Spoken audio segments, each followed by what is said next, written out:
بسم الله الرحمن الرحيم والتين والزيتون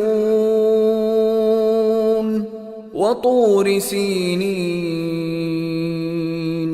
وهذا البلد الأمين لقد خلقنا الإنسان في أحسن تقويم ثم رددناه أسفل سافلين إلا الذين آمنوا وعملوا الصالحات فلهم أجر غير ممنون فما يكذبك بعد بالدين